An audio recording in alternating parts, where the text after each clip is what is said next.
I hope you had a good day. I did. Had a nice little event at work today. It was fun to see everybody. I'm making some pork chops. I know you said you wanted to know how to make some pork chops because it's something that's easy for you to buy. So about 2 hours ago, I seasoned these up. These are boneless chops. Now, you know I love the bone usually, but they just didn't look that good at the store. So I decided to get these boneless ones because they were a little bit thicker. They seem to be kind of even, have some marbling in there.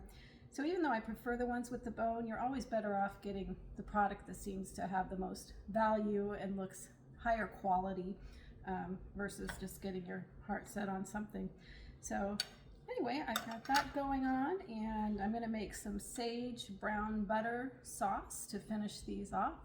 Got some rice-a-roni because your dad loves that, and some broccoli going on too. So I got all of the things ready, and so let's get started. Okay, this pan is smoking hot. You can probably see the smoke coming off of it. I'm going to put just a tad bit of, a little bit more avocado oil in here. It has a high smoke point. I hope I don't hear the fire alarm go off because you know how that goes.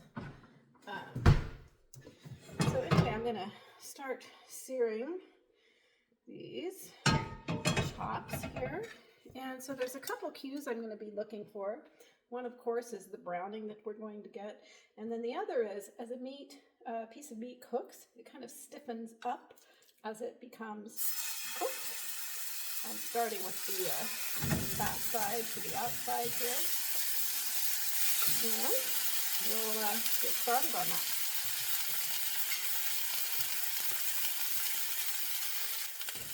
I'm going to start with about 2 minutes per side here. It's only been about 40 seconds, but I'm just going to give a little peek. So the other clue is, if you go to turn your meat and it's sticking a little bit, it's not ready to turn over. You're not going to have that browning yet. If it releases pretty easily, some of that Maillard reaction is happening, you're going to have some of the browning. So it's tempting, but you really just want to kind of wait and give it a few minutes to brown up. The other thing I'm looking for is kind of the top of the chop, and it's too early to really be looking for that yet. If you'll start to see, some of the red, like coming through this other side, that's also a good cue that it might be time to turn the chop, or that it's starting to get done. Ultimately, I'm going to temp these with my meat thermometer, and I'm going to take them off at probably about 125, 130. Now that's underdone, but I'm making this brown butter sauce, so I'm going to kind of reheat them in that sauce a little bit.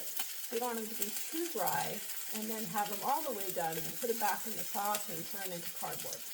So that's the plan.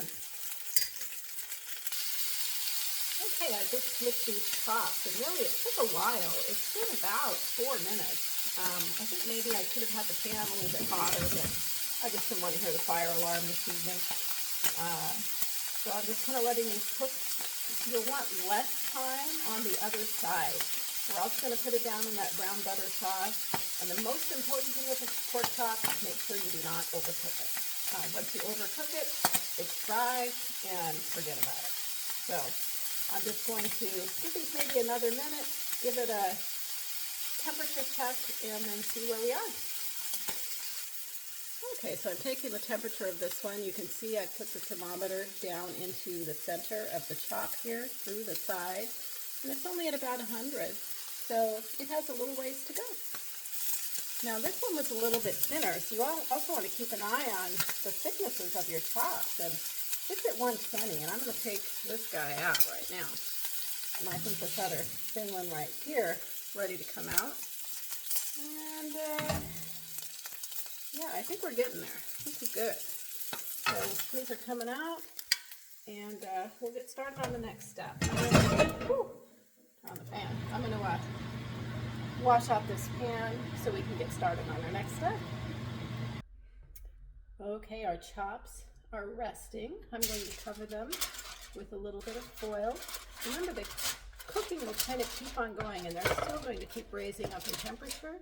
I took them off at about 120 degrees. Just as I was eyeing them, I thought, yeah, that's probably the right thing to do.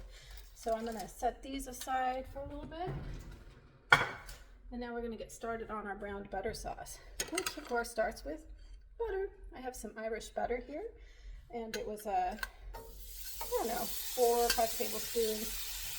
Tried to cut it off according to the package with the little line.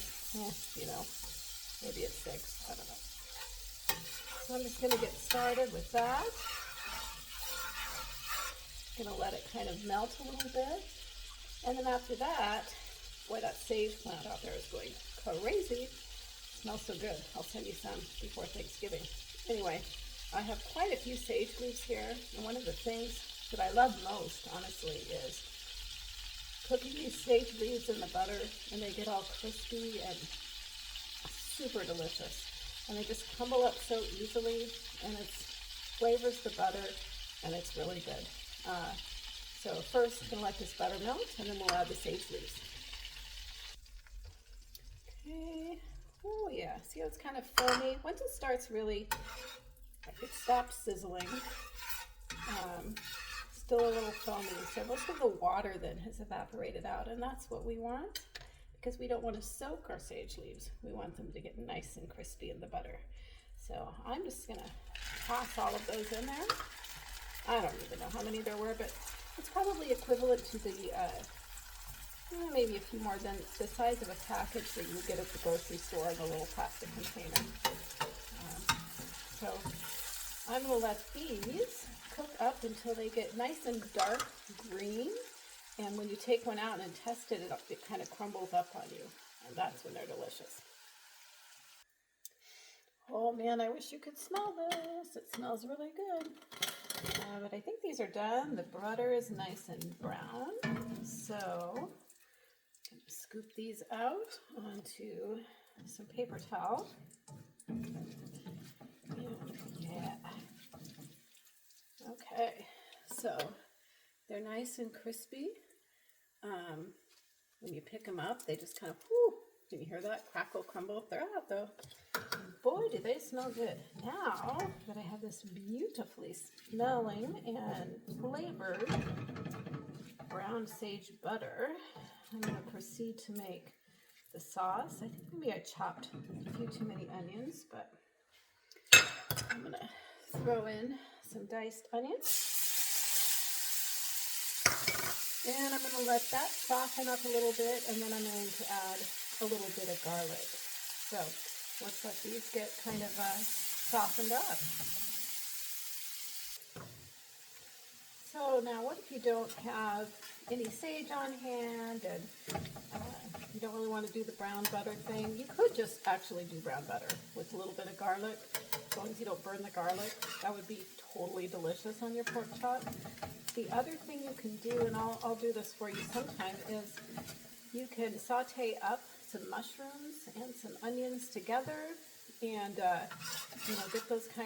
get the mushrooms nice and brown and the onions nice and brown, and then add a little chicken broth and a little sprig of thyme, or if you don't have thyme, that's fine too.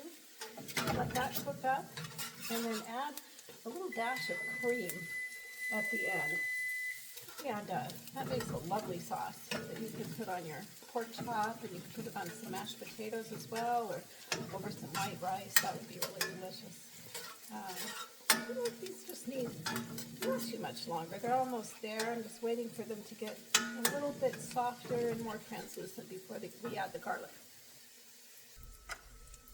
All right, I think this is looking pretty good. Now I'm going to add in the garlic. And you'll notice in this application, I'm doing it a little bit chopped, kind of thinly sliced, and a little bit chopped.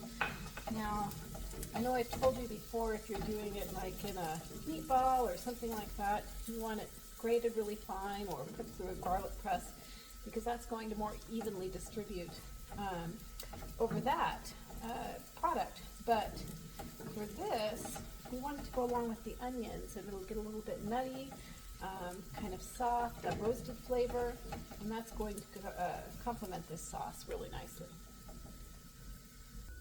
Okay, I'm going to put the chops kind of back in here for a minute. Let them reheat a little bit. let them absorb some of the flavors, and stir them up here with some of the onion and garlic, and just get the flavor party going over here. And I think too, I mean, this might be a little unnecessary. I'm going to add just a little bit of chicken broth so we don't get any burning going on here. I feel like maybe the sauce was getting a little bit too done. So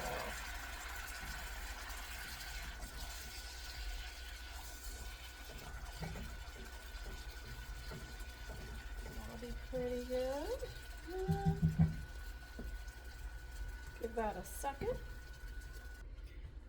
Okay, so one of the things about cooking is sometimes you have to adjust as you go along. I was like, I don't think there's enough brown butter in there for the sauce I had envisioned. So I added a little bit of chicken broth and I added a little bit of cream. Now, this is good to have on hand in your pantry. It's ultra pasteurized and it has a really long shelf life because of that. And I just put in a couple of tablespoons in here along with that chicken broth. Now you can see we kind of have a nice thickish gravy that's going to allow these chops to better come back up to the temperature that we're looking for. So I'm just going to take our chops here and nestle them nicely in the gravy. And I'm going to cover them up and just give them a few minutes to warm back up and be ready. Our broccoli here is ready to go. Our rice is ready to go. And so really it's just getting these pork chops up to temp, making sure they're good to go, and then we'll be ready to eat. While I'm waiting, I'm going to have one of these delicious sage leaves. Those are so good. You taste the brown butter. I could just eat these like candy.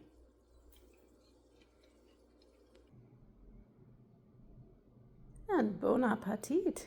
Here we go, the finished meal. Love you.